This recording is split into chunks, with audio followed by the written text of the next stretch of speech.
Wow, do you see those big bags? Yeah, and she's completely buried. Wow, that's so cool.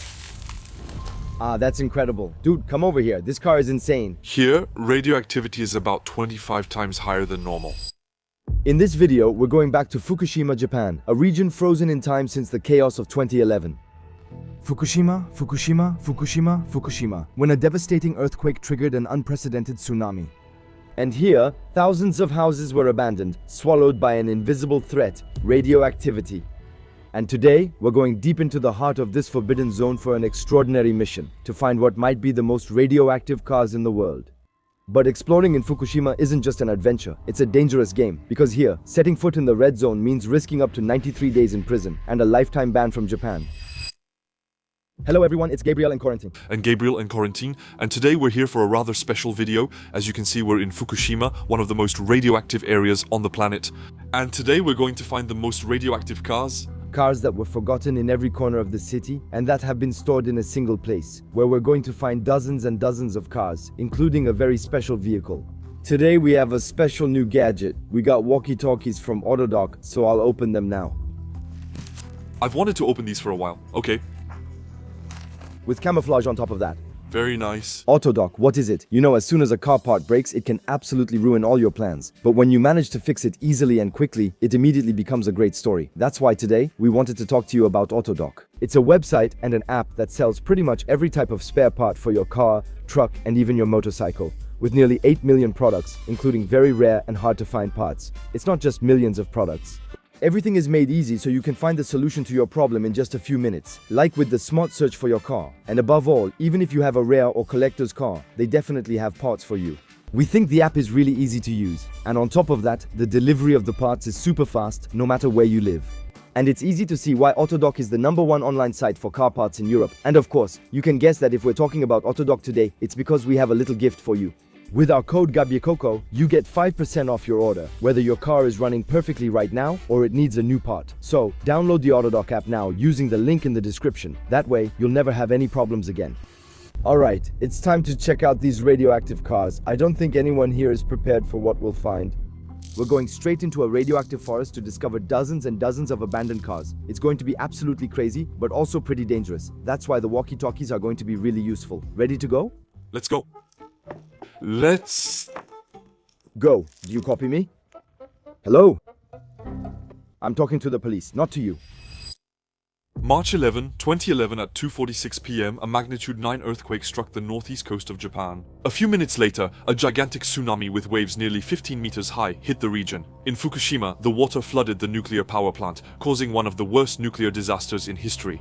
The cooling systems failed, the reactor cores overheated, and the generators that were supposed to keep them running were flooded, leaving the reactor cores with no way to be cooled. Their meltdown became inevitable, and the situation got out of control. An exclusion zone was set up urgently. 2 kilometers, then 5, then 10, then 12. More than 150,000 residents are evacuated, leaving behind their homes, their belongings, and their entire lives. Entire towns are suddenly frozen in time, as if time itself had stopped. Then the inevitable happens. Between March 12 and 15, after a long struggle to try to limit the release of radioactive particles into the atmosphere and to cool the core, the buildings housing reactors 1, 2, and 3 explode, releasing an enormous amount of radioactivity. The Fukushima region is doomed. This disaster was later classified as a level 7 accident, making it, along with Chernobyl, the only nuclear catastrophe to reach this severity. We're still a bit scared, because it feels like security has been tightened quite a lot in Fukushima. Just to remind you once again, the penalty for trespassing on private property here is 93 days in prison and a ban from Japan. We've already been arrested in Fukushima, so we're on their radar. We don't want the police to see us again, so we're going to be as careful as possible. In terms of radiation, we're like this. The goal is to visit a car graveyard with many cars. There's a vehicle there. Ah, I didn't say car. Okay, vehicle. Alright, you're revealing a few little things, let's say. What kind of clue can that give me? Maybe it's more like a truck? A fire truck? After that, I didn't get a detailed look at what we had with the drone. It went off to commit crimes. Let's go back. Crime time 4:30. Radioactive cars. It's not the first time we've come across them. It was here, 3 years ago in Fukushima, that we came across one of those huge car graveyards. Hundreds of abandoned vehicles hidden away from sight, stored here waiting for just one thing to disappear. Okay, There you go. And it just keeps going all through the vegetation. Over there was a little logo. Mitsubishi. Mitsubishi. We have a few of them here. It's often the same brands. You'll often find Mitsubishi, Toyota, and Honda. A pickup here. You can see it looked pretty sporty. Yeah, I have no idea which one it was. And that one there, really very old. So we're going to find a lot of cars that have been overtaken by vegetation, many different models, ranging from the small compact car to luxury sedans.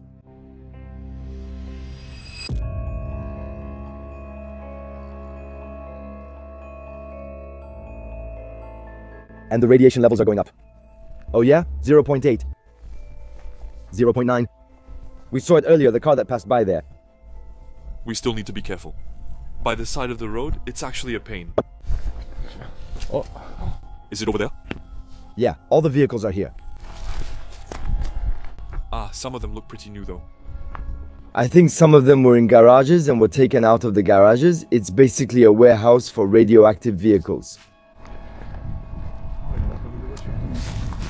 1.20, it's stable. On site, one detail immediately catches our attention. Many cars are literally resting on their rims and their tires have completely disappeared. So why is that?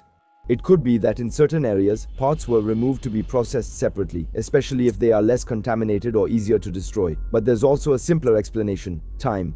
Abandoned for years and exposed to the elements, some tires may have been quietly taken by trespassers. There are so many cars here and the paint is already damaged. And we have all kinds of cars. And something pretty surprising, the tires have been removed. Look. On this one, on this one, on this one, on this one. There's something with the tires. Did you see? Does the rubber in the tires retain more radioactivity, or is there already some sorting done beforehand? On the contrary, plastic and rubber do not retain radioactivity. Maybe that's why they were removed, but it's surprising. Whoa! Do you see those big bags? Yep.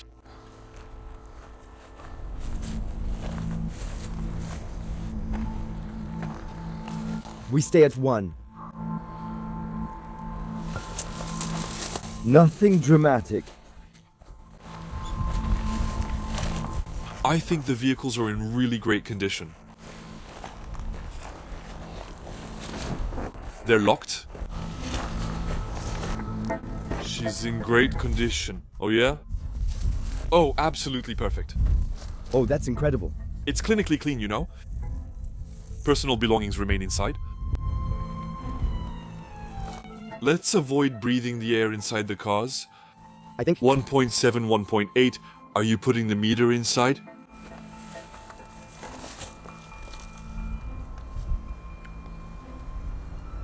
.6, we're getting closer to 2. 0.7. It's hot in there. Very hot. But the condition is impressive for some. Yeah.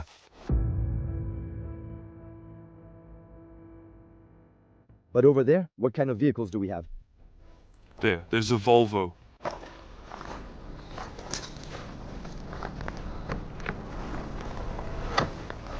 Well, impressive for some, others weren't as lucky.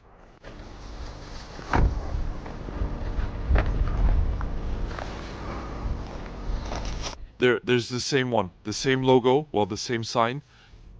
You see, they almost all have the little signs. Yeah. These vehicles have been catalogued and placed here. And by the way, look over there. Did you see? They all have that. Yeah. Look over there. There are 12. There are 8. He could have said something earlier.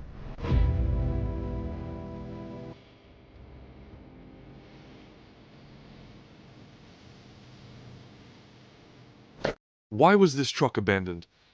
That's what's surprising. These vehicles aren't very interesting.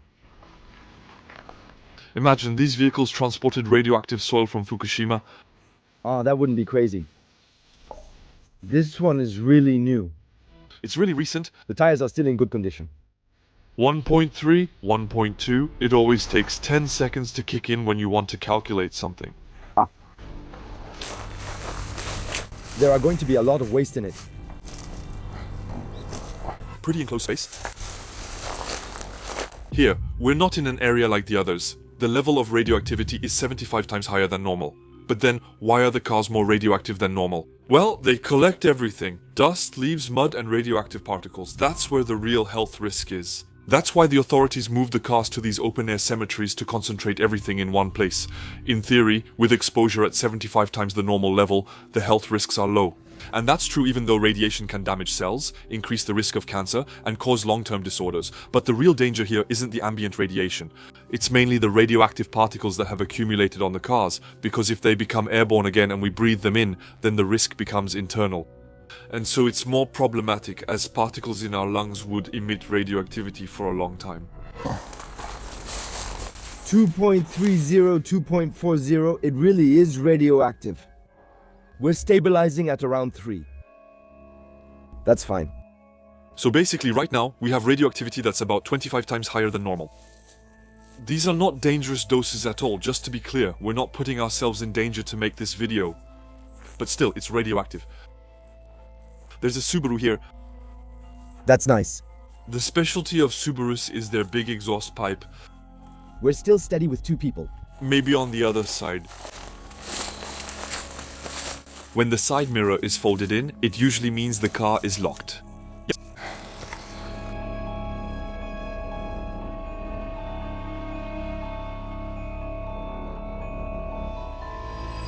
We have a sign here with something covered by a top. Industrial waste storage area. Types of waste: plastic waste, wood scraps, metal scraps, debris, and sludge. Tokyo Electric Power Plant Company. Storage height 1.8 meters. Amount of stored waste 845 bags. So what you just said, the one managing it is TEPCO. TEPCO manages the Fukushima Daiichi power plant. There are cars completely overgrown here. They've been there for a very long time. Big bump here. We're on a big bump. We're at the highest reading we've seen all day. We might hit 5. What if I put it on the ground? Oh yeah, we're going to pass 6. And it keeps going up. Ground radioactivity is extremely high. We're gonna go past 7. Yeah. I don't doubt it for a second. It's going up really fast. Oh yeah, now we understand why these areas are actually off limits to the public, because the radioactivity is rising sharply. Currently, we're at 75 times the normal level and rising. I believe we'll exceed 100 times the normal dose.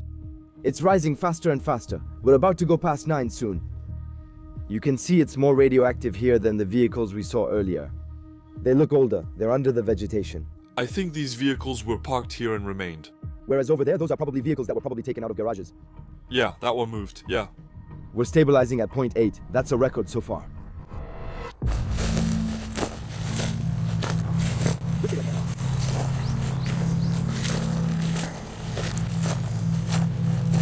Dude, come here!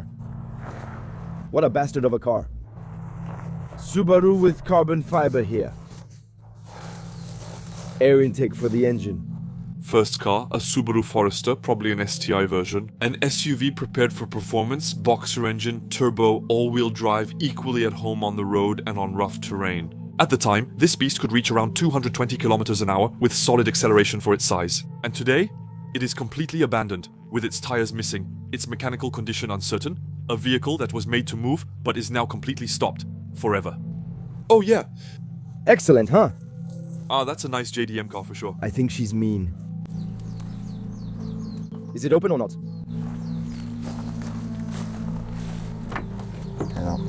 It's Forester. Here, it goes down. I thought the clamp could be... Oh yeah! That's not wrong.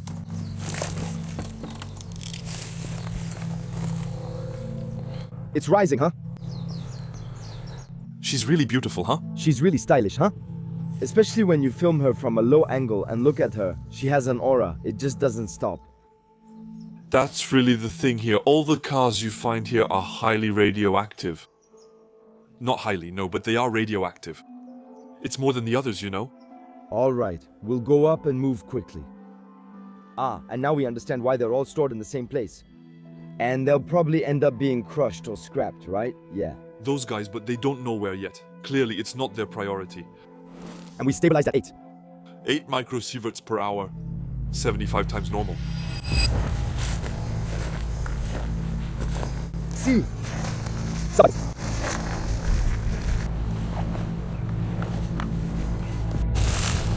Subaru. Subaru STI. It looks pretty good, huh? Oh yeah, it's completely buried. It's a Subaru Impreza WRX STI. A real sports car inspired by rally racing. Turbo engine, all-wheel drive, designed to provide maximum grip and performance. It can go over 230 km/h with a 0 to 100 time of about 5 seconds, but once again, it's been completely abandoned and is also totally radioactive. Look. The cars here are really buried under the overgrowth.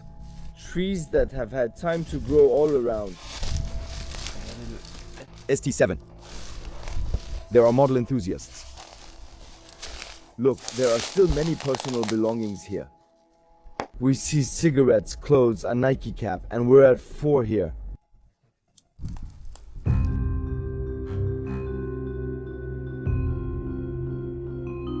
Once we leave the cars, it drops right back down. We're at 1.6 here. Here, the cars are really under the vegetation. There are some you can't even see anymore. And there's the highlight of the place.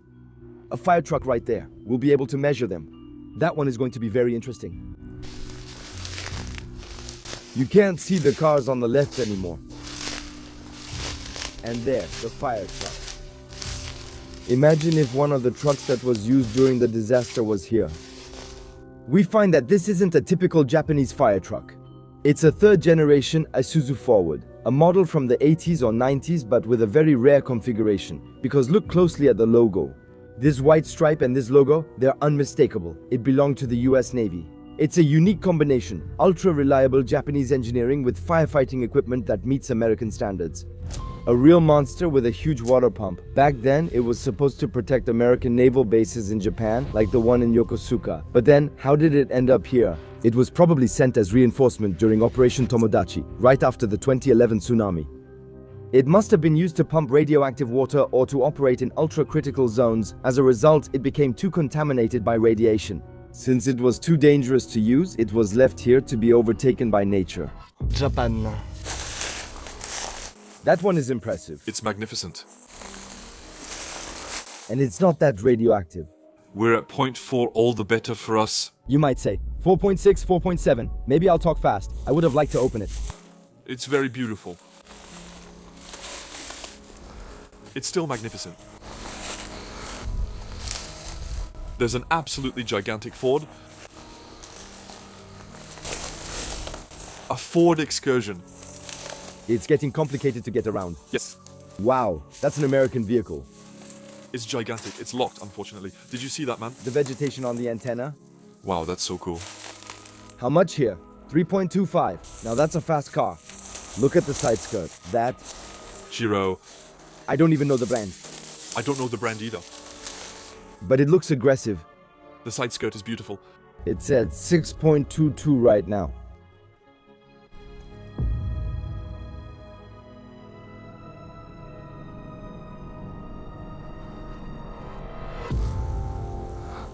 It's 5 p.m. I could have guessed that, you know. I always find it kind of depressing. She also looks mean, so I think it's just a Honda Civic, but yeah. But in Japan, it can quickly double the horsepower. Yeah, it really just looks like a Honda Civic, but maybe it's been souped up. Yeah, but it does have a spoiler on the back. There's a spoiler, yeah. I think it's souped up. I think it's souped up too. Nice, yeah. There are still several nice cars here. An open car, which isn't that interesting compared to the others.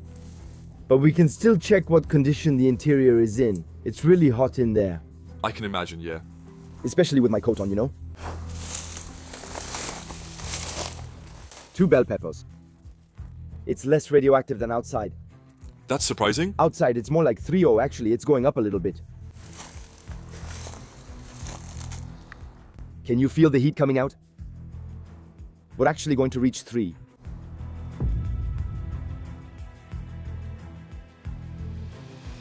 You know, Fukushima is really a place with lots of unique spots. This is definitely one of them. It's really not every day that you come across radioactive cars like this one. Considering we've seen some nice vehicles, you know. Especially this one. This Subaru. The Subaru remains the highlight of the exploration. Do you prefer the Subaru or the fire truck? Do you prefer the Subaru or your girl? Oh no, we're not crazy either. Well, she loves you a lot. Not the fire truck, even if it's not the first we've seen today. But it's still very nice. Yeah, it's more complete than this morning's. But we're going to keep exploring and take it slow. Yeah. Like over there? For example, Let's go. it was really something to find myself in this absolutely timeless place with all those radioactive cars. Anyway, let's quickly get back to the sponsor of this video. Don't forget to download the AutoDoc app. Now, with the link in the description, whether your car is doing great right now or even if it needs a new part. Because with the code GABICOCO, you get 5% off for the next time your car gives you trouble. Honestly, we're really happy to have them as a partner and we trust them completely. So really, go check out the link in the description. As you can imagine, we didn't stop there. We didn't just film cars in Fukushima, we spent 100 hours exploring Fukushima's most hidden, abandoned places. And that video is coming out on July 18th, so stay tuned. But in the meantime, here are a few clips. It was great. Honestly, it was really something. The looters came by.